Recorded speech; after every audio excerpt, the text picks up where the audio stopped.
Daniel Hayes had lived on the outskirts of Maple Creek his entire life.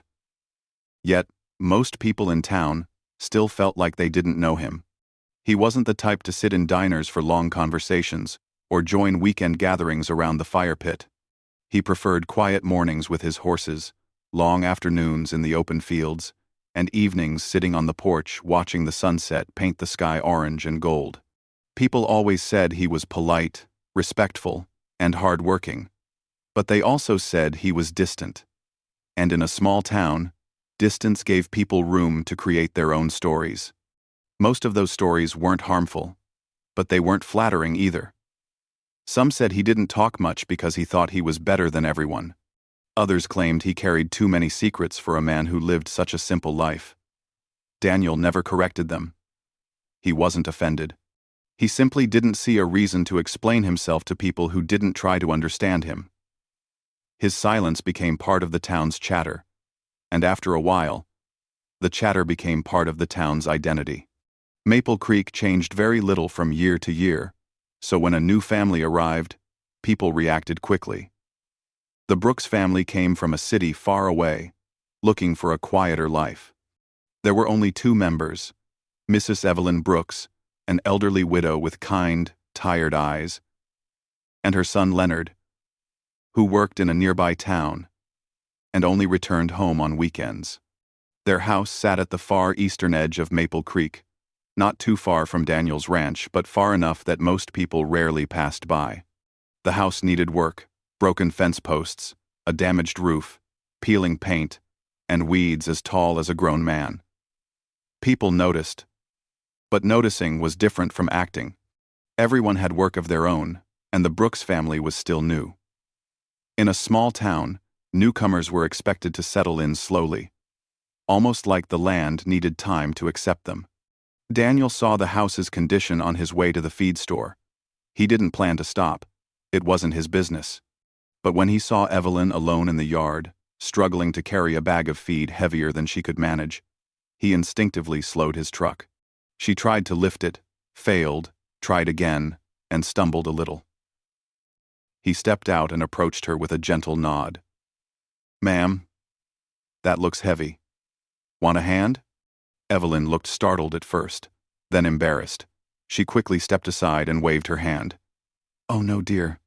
Please, stop that. I can manage." "I don't want help." Daniel paused.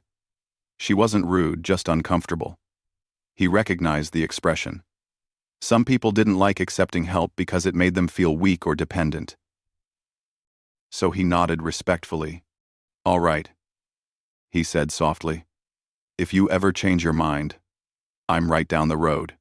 Right. He didn't argue. He didn't insist. He just walked back to his truck, tipped his hat politely, and drove away. Evelyn stood there, watching him leave with a mix of relief and regret. She appreciated kindness, but she was afraid of becoming a burden. Losing her husband had taught her that people often helped out of pity, not care. And pity was the one thing she couldn't accept. From that day, though, something about her lingered in Daniel's thoughts. Maybe it was the sight of her struggling alone. Maybe it was the quiet sadness behind her smile. Or maybe it was simply the way he had grown up. His parents always said a person's worth wasn't measured by words, but by the way they treated others when no one was watching. A few days later, Daniel passed her house again.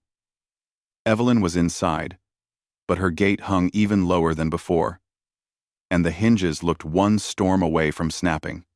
Her barn roof sagged in a way that suggested old damage growing worse. The weeds had already reclaimed the path she tried to clear. He slowed his truck again. He didn't stop, but he noticed. The next morning, before dawn painted the sky, Daniel grabbed his tools and rode his horse toward her property.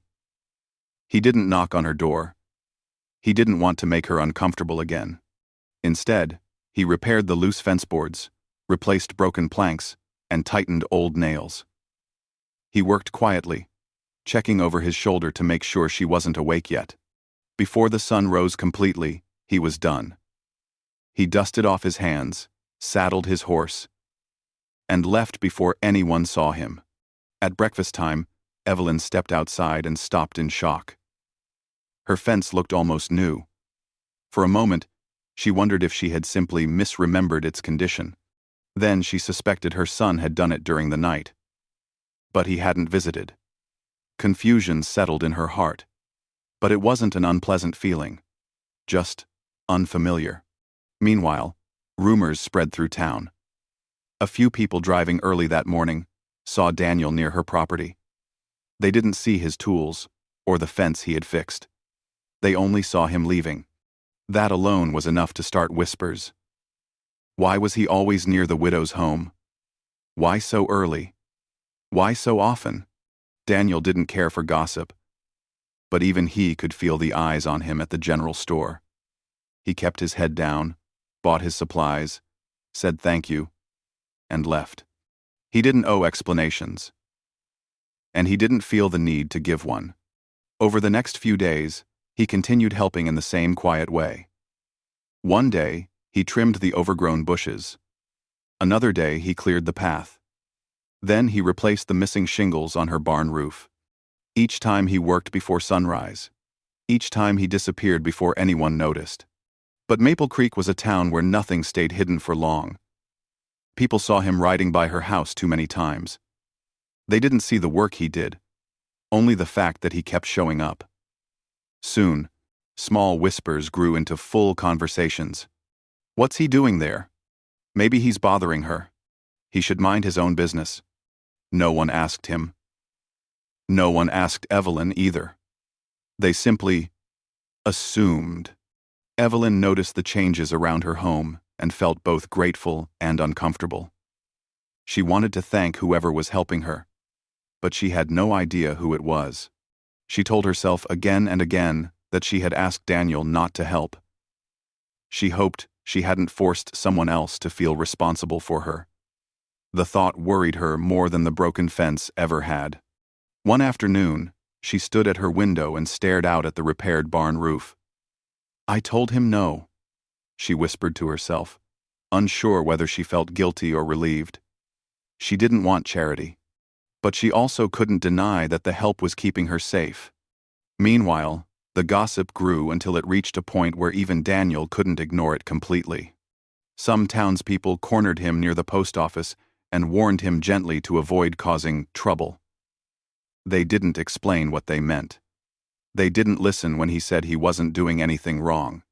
They only repeated that some folks were concerned. Daniel didn't argue. He simply nodded and walked away. He wasn't angry, just disappointed. Yet that same evening, when he passed Evelyn's home again, he noticed her porch steps sinking, weak from age and weather. If she stepped on them wrong, she could fall. He sat on his horse for a long time, thinking of her frail hands, her slow steps, her quiet determination. He knew she didn't want help. He knew the town was talking. He knew people misunderstood him. But he also knew something more important. She needed someone. So at dawn the next morning, he fixed her porch steps too. Just like before, he finished before the sun rose fully. Just like before, he left quietly. And just like before, someone passing by saw him ride off and assumed the worst. Nobody knew his reason. Nobody saw his effort. Nobody understood the thought behind his silence. And so the town's whispering storm grew, while the real storm, the one that would change everything, quietly approached the horizon. The next days in Maple Creek passed quietly, but the quiet felt heavy, as if the wind itself carried whispers.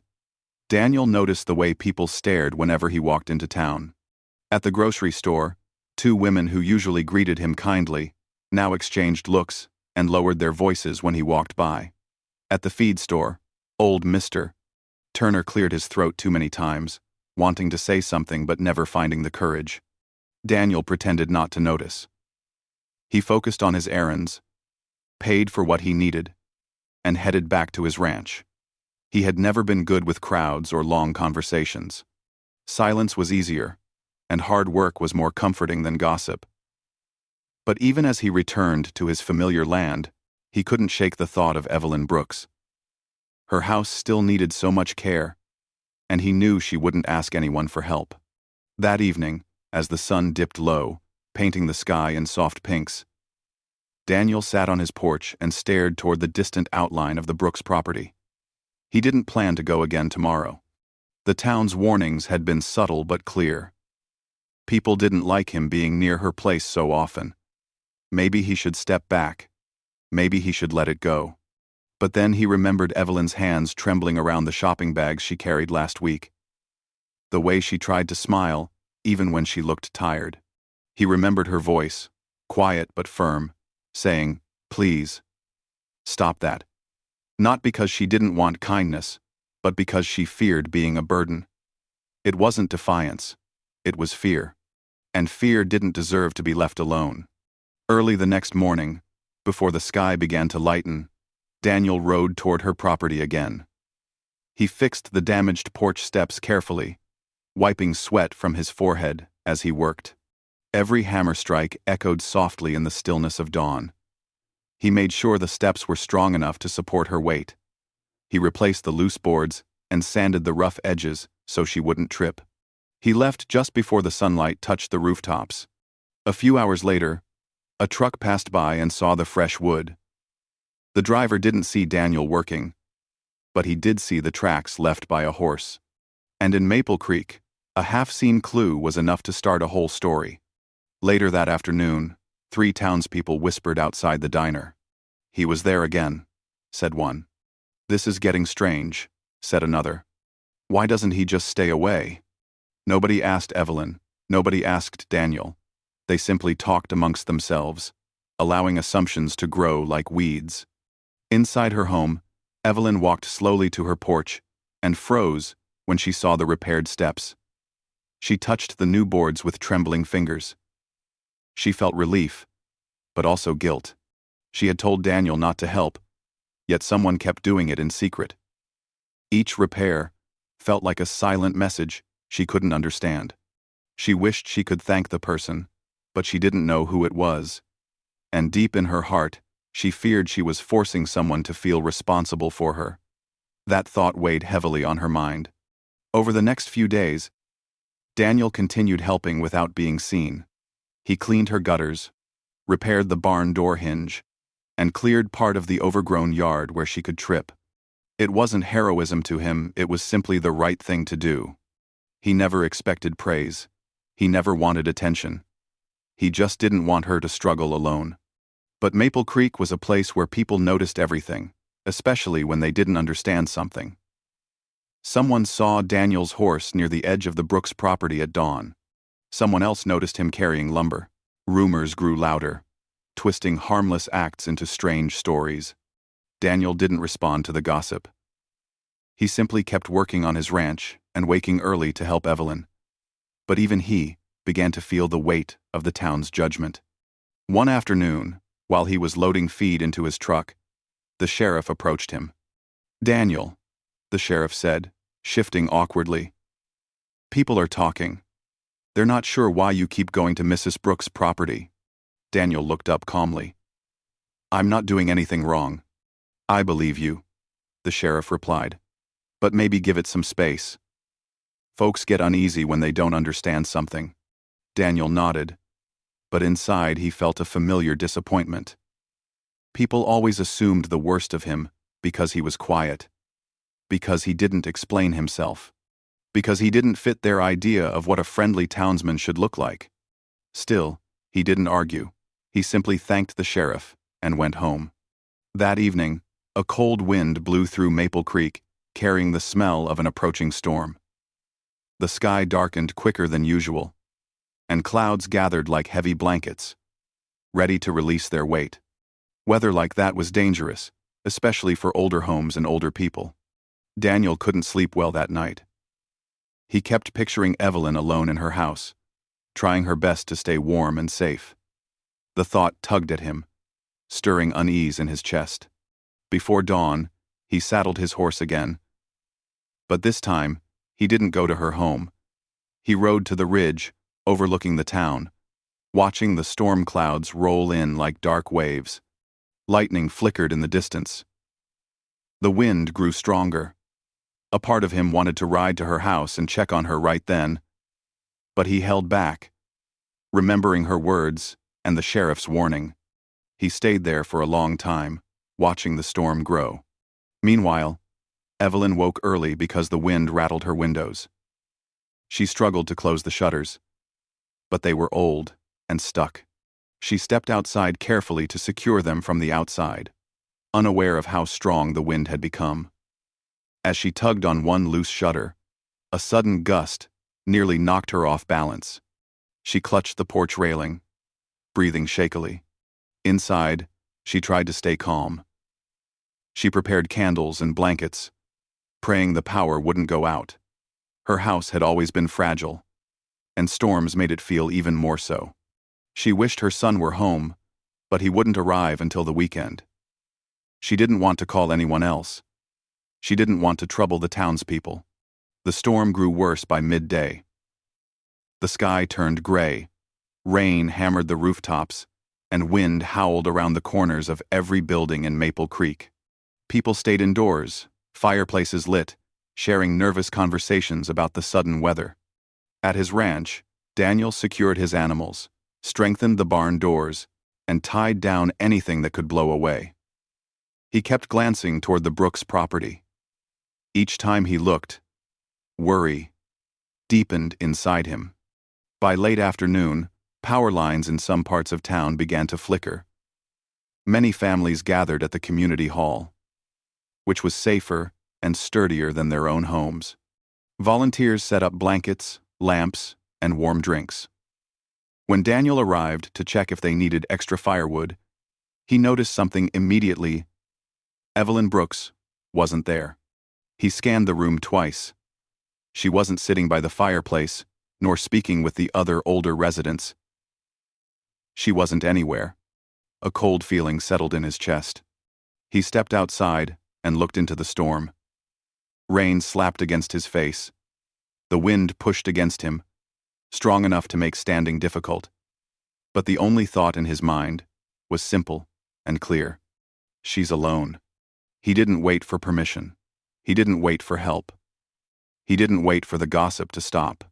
He simply turned back into the storm, determined to reach her before it was too late. People inside the hall watched him leave. Some called his name. Others shook their heads. But nobody followed. Nobody understood why he felt responsible. And nobody knew that this storm would change everything in Maple Creek. Rain hit Daniel's face like cold needles as he pushed through the storm, but he didn't slow down. His coat soaked through within minutes, and wind tugged at his hat until he finally had to hold it down with one hand. The path toward the Brooks property was almost invisible under the rushing water, but Daniel knew the land well enough to keep going. Lightning flashed in the distance, illuminating the fields in short bursts of white light. Each flash showed the same thing, a lonely house standing against the wind, still and fragile. He urged his horse forward, speaking softly to calm the animal. The horse didn't like the storm, but it trusted Daniel. Together, they moved through the mud, slipping sometimes but always pushing ahead. The closer they got to Evelyn's home, the heavier Daniel's worry became. He remembered the weak porch steps, the old shutters, the roof he had patched but not fully fixed. A storm like this could tear apart an old house easily. And with Evelyn inside alone, the danger grew even more frightening.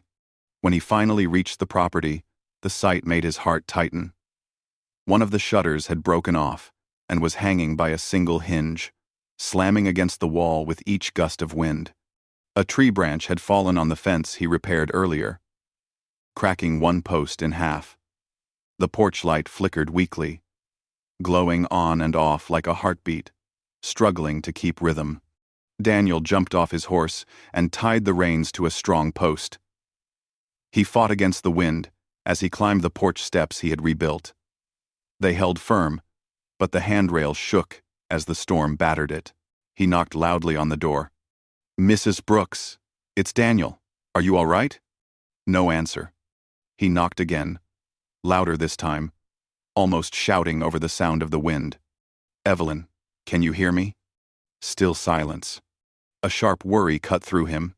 He twisted the doorknob, but the door didn't budge, it was locked. Rain ran down his face as he pressed his forehead against the wood, trying to listen for movement inside. Nothing. The only sound was the storm. He stepped back and looked through the small living room window. The lights were off. The house was dark. A flash of lightning lit up the room for a split second.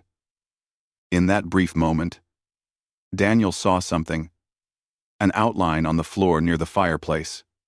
His breath caught. He didn't wait another second. He shoved his shoulder against the door. The first hit only rattled the frame. The second cracked it. The third and fourth made it shake loose. A strong gust of wind helped him as the door finally swung open, slamming against the wall. Daniel rushed inside. The living room was cold, almost freezing. Candles lay scattered on the floor, likely blown out by the draft from the loose window. Blankets were piled on the couch, but none seemed used. And then he saw her. Evelyn lay near the fireplace, curled on her side, wrapped in only a thin shawl. Her breathing was shallow but present. Her eyes were closed, and her hair was damp from the cold air blowing through the cracked window. Daniel quickly kneeled beside her. "Evelyn? Can you hear me?" Her eyelids fluttered slightly, a faint sign of awareness. She whispered something, but the words were too soft to catch. Daniel removed his coat and wrapped it around her shoulders. "You're all right," he said gently. "I'm here. Let's get you somewhere warm." He looked around the room. The cold air pouring in through the broken window made the house unsafe. Staying here wasn't an option.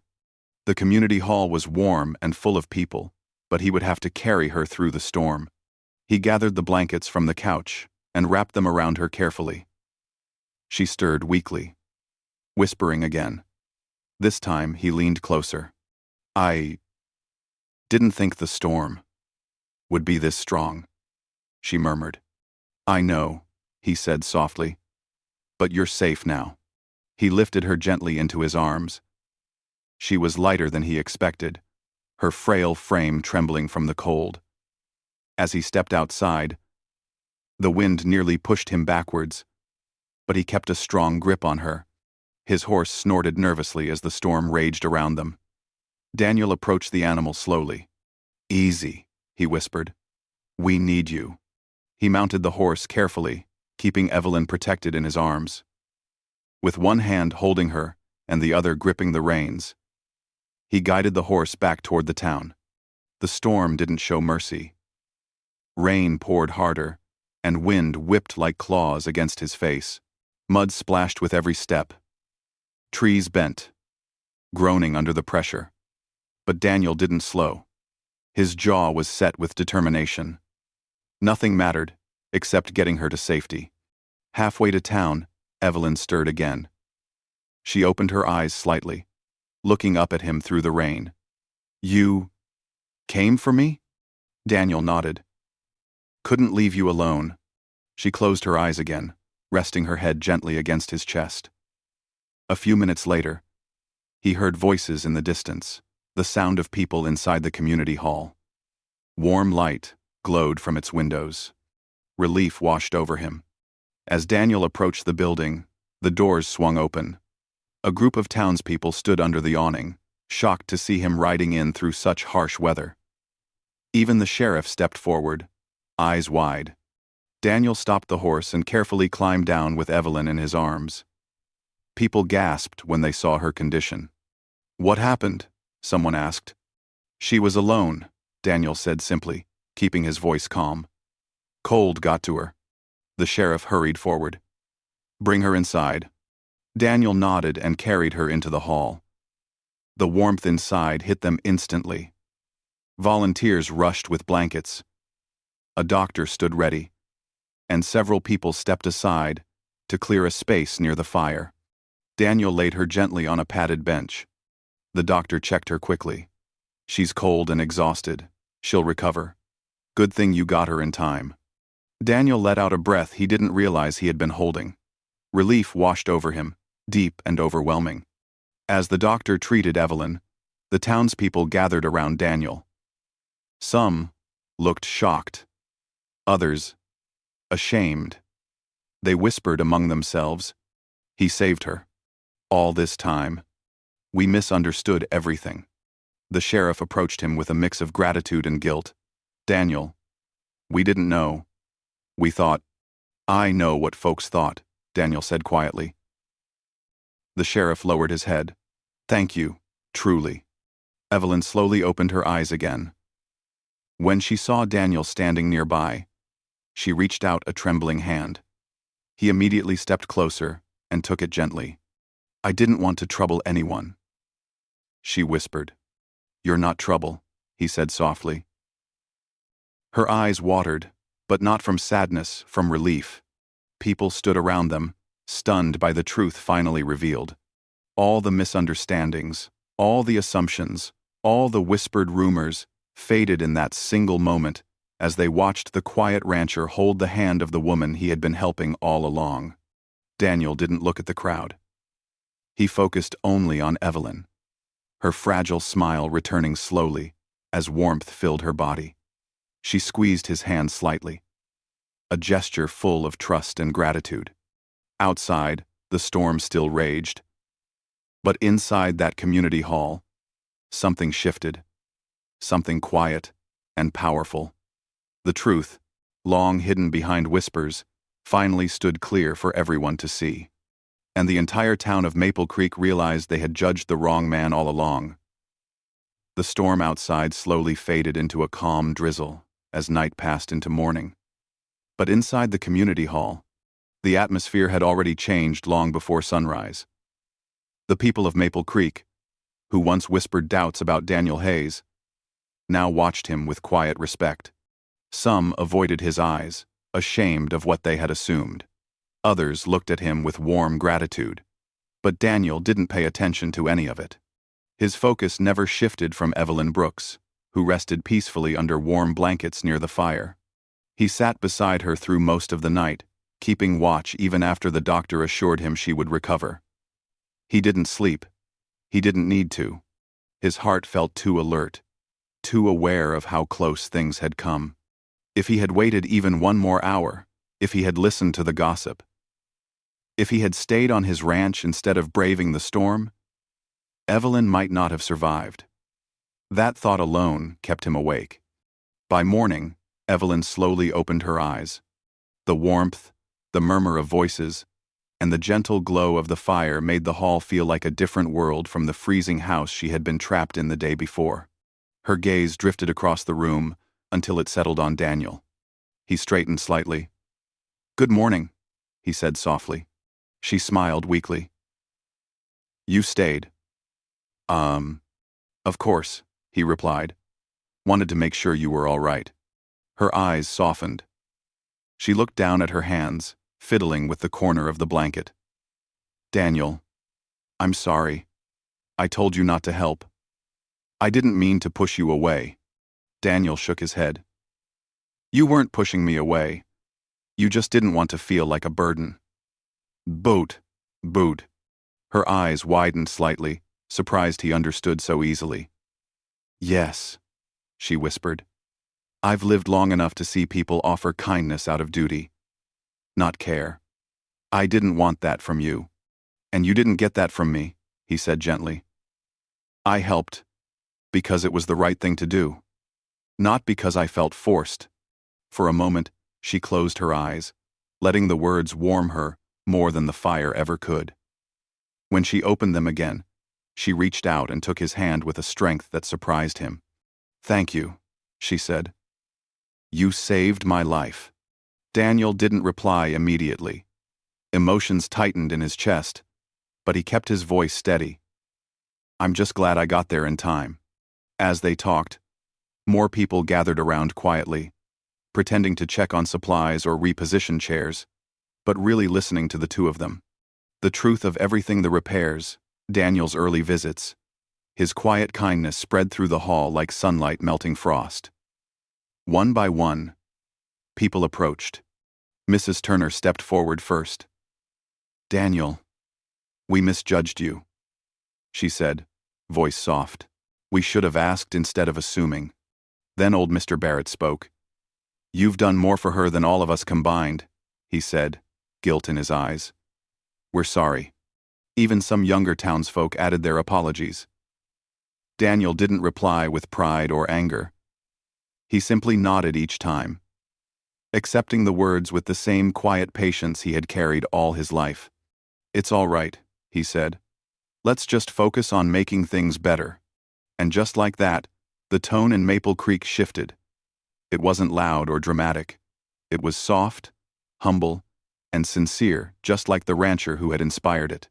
By midday, the storm had passed fully, and sunshine broke through the clouds, turning the wet landscape into a glittering scene. The townspeople gathered at the hall's entrance, discussing what to do next. Someone mentioned checking on damaged homes. Another talked about clearing roads. But one concern stood above all others: repairing the Brooks home properly, this time together. A small group gathered near Daniel as he stood outside, putting on his coat. The sheriff approached him. We're going to Evelyn's place, the sheriff said. Her house needs better repairs. The whole town wants to help. Daniel nodded, touched by the sincerity. I'll come with you. I know what areas need the most work. When Evelyn heard what they were planning, she grew emotional. You don't have to do all that for me, she said. One of the volunteers smiled kindly. We should have helped from the beginning. It's time to make things right. Daniel gave her a reassuring nod. You won't be alone anymore. The group, men, women, young adults, even some teenagers, gathered tools, lumber, and cleaning supplies. Trucks lined the dirt road leading to her house. Daniel rode ahead with the sheriff, showing them the safest route since the ground was still muddy from the storm. When they arrived, the damage was more visible in daylight. Fallen branches covered the yard. The roof had a few missing shingles. The broken window rattled whenever the wind passed. But everyone saw it with new eyes, not as a burden, not as someone else's problem, but as a home belonging to a woman who deserved care and respect. Work began immediately. Some cleared debris, others repaired the fence, while a few replaced the window. Daniel climbed onto the roof with two men, guiding them on where he had patched it before. People worked with warmth and unity, chatting lightly, laughing at small mistakes, and lifting each other's spirits. For the first time in a long while, Maple Creek felt like a true community. Evelyn watched from a chair on the porch, wrapped in blankets. She felt both shy and deeply grateful. She had never imagined such a sight, an entire town working together to help her. As she sat there, Daniel approached with a cup of warm tea. Here you go, he said. She accepted it with a smile. You know, Daniel, she said after a sip, I never understood why people doubted you. You carried more kindness in your silence than others carry in their loudest words. Daniel looked down, embarrassed. I never cared much for praise. I can see that, she replied. But I hope you know what your actions mean. Not only to me, but to all of them too. He followed her gaze, watching the townspeople laugh as they rebuilt her fence. They're good folks, he said softly. They just needed a reminder. And you were that reminder, she whispered. Hours passed, and the house slowly transformed. By evening, it looked not just repaired, but renewed. Fresh wood, clean pathways, a secure roof, and a freshly painted porch. When the last nail was hammered and the final board set in place, the group gathered around Evelyn proudly. Old Mr. Barrett grinned. Well, ma'am, your home is stronger than ever. Should withstand any storm now. Evelyn blinked back tears. Thank you, all of you. Someone suggested celebrating, and soon enough, people brought food from their trucks, sandwiches, baked goods, warm drinks, and even a small portable grill. Laughter filled the air. The storm had passed, but something brighter had replaced it. Unity. Daniel stood slightly off to the side, content just watching. He never liked being in the center of crowds. but Evelyn waved him over. "Come, sit," she insisted gently. "You're part of this too." He hesitated, but eventually joined her. The townspeople cheered lightly, welcoming him into the circle. For the first time in years, Daniel felt like he wasn't on the outside looking in. As the sun set, Evelyn leaned toward him slightly. "Next time, you want to help," she said, with a small smile. "Don't stop." Daniel smiled back, the warmest smile he had shown in a long time. "I won't. I..." That night, as lanterns flickered and people chatted happily on Evelyn's rebuilt porch, Maple Creek quietly learned a lesson it would never forget, that a quiet man's kindness could speak louder than all the town's whispers. And sometimes, doing the right thing, even when others misunderstand, can change an entire community for the better. And from that day forward, everyone in Maple Creek looked at Daniel Hayes not with suspicion or confusion, but with deep respect, because the truth had finally come to light, and it had changed everything.